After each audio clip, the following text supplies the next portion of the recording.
That was coming from my end. Not sure why, but it looks like I'm back now. I'm not sure whether you can still. No, pick my, yeah, I can pick. I can hear you. So I'm going to put you on. But it All right, happened. so It happened here as well. So I think it was across the divide. Yeah, okay, yeah. So go on. maybe something is actually running as we can tell. One thing we've got to understand is that, like I did talk about, I was actually going back to the right of the indigenous people. According to the United Nations Declaration on the Right of Indigenous People, is about the respect and recognition of the human right of the indigenous people. This right was established in 2007, and that has become one of the educational aspects of this Yoruba nation struggle as well. More people are being told what right do they have when it comes to the actualization of Yoruba nation. So this evening, as we're going to be having our guest that will be joining me later on to discuss some of these important conversation, we will also be hosting later on one of the leader of the Yoruba nation movement, known as Chief Mrs. Modupe Onitiri. So both will be online later on this evening for those that might want to catch up with them. So you'll be able to watch Chief Mrs. Modupe Onitiri from the Yoruba Self-Determination media. But before that, at exactly 7 p.m., 6 p.m. is when the Niger Voices is going to kickstart, where we're going to be having Mr. Kayode Emola, and the conversation will be way forward, for Yoruba Nation. So make sure you join him just after 7 p.m. when we've started the program. But like I said, later on as well, we will be having Chief Mrs. Modupe Onitiri. I'm going to be bringing that up so later on in terms of the the image. But before then, let's go back again now to the conversation as well. Oh, listeners, okay, I think we can't hear. We seem not to hear Mr. Olayomi Koiki. So yeah, that means yeah. Go on, sir. That was about that. So now let's go back to some of the other headlines because of our time constraint this morning at 11 a.m. 160 million Nigeria are at risk of yellow fever is the headline coming out, and like I said, we will review each of these headlines as I come back again to you in the studio. Resolve issues with ASU now. The Vice Chancellor is literally begging the federal government. The Committee of Vice Chancellors of Nigerian Universities has said the government insisting that it does not have money to fund university is disheartening. We do know that the Minister of State for Labor and Employment, one of the government minister, Mr. Festus Keyamo, had an interview and said that government had no money to meet ASU's demand and would not go into borrowing. So the headline says, resolve issues with ASU now, Vice Chancellor begs the federal government.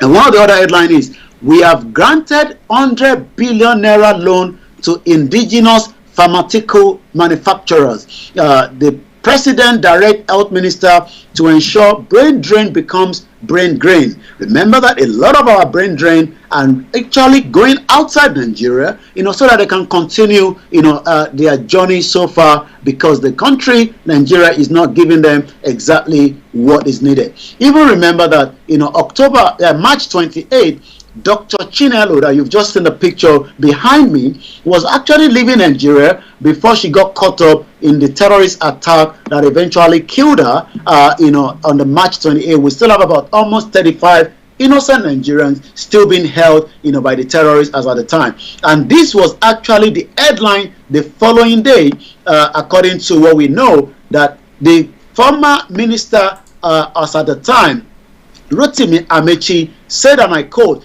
"Kaduna train attacks, I warned that lives will be lost," and eventually life was lost. So the federal government is now saying that we want those brain drain to become brain gain. How that is going to happen, I do not know. But the federal government has granted 100 billion naira loan to indigenous pharmaceutical manufacturers, healthcare investors to expand their capital based on the boost local production of medicine and medical consumable. President Muhammadu Buhari disclosed this at the State House in Abuja while playing host to the new executive members of Nigerian Medical Association, known as NMA. So we'll wait and see how that is going to happen. There is a report that was coming out from Nigeria yesterday, but already there's a lot of dispute in those that have been arrested. According to the Nigerian Defense Headquarters, we have arrested suspect of our Catholic Church attack. This is coming from Akeredolu confirms arrest of 5 suspected church attacks. Afenifere welcomes development, but it also seems that a lot of those that are now asking the question that if one of those that were said to be part of those that have been arrested was also one that was, coming out of the Kuje prison, could that be that one person left Kuje prison to make the attack and eventually returned back to Kuje prison before Kuje prison was broken? Because our attack happened just before the Kuje prison. But what we do know that the Chief of Defense Staff, General Lucky Rabo, yesterday revealed that security forces have arrested the terrorists behind the attack of St. Francis Catholic Church in Owo, in Ondo State. So like I said, a lot of Nigerians are already reviewing that. I'm going to take one more because of our time constraint and then come back again to you in the studio.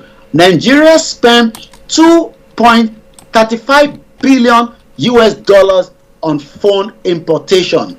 We know that there's a lot of Nigerians that have now had access to phones. Some might not have access to all the smartphone, but what we can say is the nation is now spending $807 million on importation of phone sets in 2019, and likewise 765 million in 2022. In 2020 rather, in 2021, 772.25 million was spent. But from what we know, the body explained that the import telephone set include smartphone and also different machines for line telephoning, teleprinters, and part of the telephone set more. The data further reveal that most of the phone set coming into the country, as you can tell, are coming from China. $1.71 billion in the time under review. The nation also imports from other nations such as Hong Kong, Sweden, which is less than 10 million people population. So you can see why those that believe that Nigeria should break, because if Sweden can have 10 million people, the Yorubas, as people that believe in the Biafra and the Yoruba, that they can have their nation, and instead of importing this from Sweden that is 10 million, we can also do the same thing. Also United States, Netherlands and Vietnam and Mexico and others. The Nigerian Communication Commission, NCC, recently revealed that 63 million technology devices were sold in Nigeria every year, according to what we have. Star Radio UK, your finest African and Caribbean radio station in London.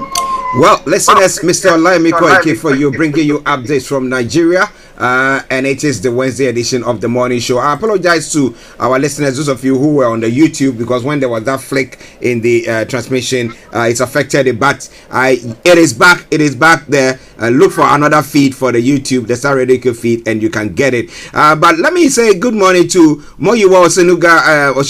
Yes, he says good morning, Mr. Archie, Mr. Koiki, and everyone in the house. If you study people in authority that don't have respect for rule of law and human rights, they are animal in human skins. My goodness. Now, Moyiwa Osenuga says thanks for bringing the world to our doorsteps, and we apologize for that breaking, that first transmission on the YouTube. But it is Starr Radio UK, Mr. Olayomi Koiki, and in our North London studios. I'm actually here in the South studios, and we're bringing you all that you need to know when it comes to Niger or Nigeria. Okay, now pertaining to this 100 billion naira that the government or the federal Buhari as the president, so eventually we say the has given to pharmaceutical companies, what are they going to use it for? I remember back in the day when I visited Nigeria, there were big pharmaceutical companies that were, some of them manufacturing paracetamol and some of these other medicines or tablets that we normally go import from India and stuff like that. Now, looking back, even last a couple of years back when you went down, now how was it like? Are the pharmaceutical companies still operating, or have they actually collapsed, and that's why the government is now trying to pump this 100 billion naira into it to reinvigorate it? Well, I mean, I think it is a welcome development, especially, the healthcare sector in Nigeria is a very, very big, problem, and that literally means that, more Nigerians, will need, that kind of, support, especially if they can get, some of these, drugs or medication cheaper, because the only problem Nigerians have is, when they get sick, fake drugs have become rampant. More people are dying because of the fake drugs. Is having a big impact on the populace and those within every part of Nigeria this morning. And and that literally means that the government that wants to invest, but the investment will go into different particular sector of the country. And if you also look at it as we speak today, the headline says 160 million Nigerians are at the risk of yellow fever as well. So the World Health Organization has said that 160 million Nigerians, I mean, we're talking about a population of about 206 million, so that means only 46 million will be saved. 160 million Nigerians are at risk of yellow fever, according to the WHO, with Nigerian population about 200 million. The figure mark up 25% of all the people at risk are in Africa. Yellow fever is an acute viral hemorrhagic disease transmitted infected by mosquito. So if we have money pumped into the health sector, it will have a big impact when it comes to the country as a whole. About this 160 million Nigerians who are at risk of this yellow fever, what is government putting in place apart from getting the pharmaceutical companies pumping that money in there for them? I mean, we know when it comes to the health sector in Nigeria, there's nothing good to write home about, because we have people, they're flying out of the country to come and get their treatment. Then you have the ordinary person who has not got the muzzle to do so. So what is government going to do or is doing about that? Well, I mean, we do have what they call, the Nigerian Center for Disease Control, and Dr. Ifedayo Adetifa have also said that there is a strengthening surveillance for the disease. We have reference laboratories in the country that have been strengthening and have been supported and access to make sure they are meeting at all performances parameters in terms of sample collection and referral to our references in the labs. Most of these places that will get problem will be the rural area, as COVID was having a big issues globally. But what we can say is the Global Health Body, however, said Nigeria has already vaccinated about 45 million people against yellow fever during the COVID-19 out of the 206 million Nigerians. So the federal government, it says that despite the ongoing COVID-19 pandemic, we have also given out 66 million doses in 2020 and also 2021 to protect people from the yellow fever outbreaks. This achievement, this is the response of the federal government. This achievement has been possible through routine immunization as well as vast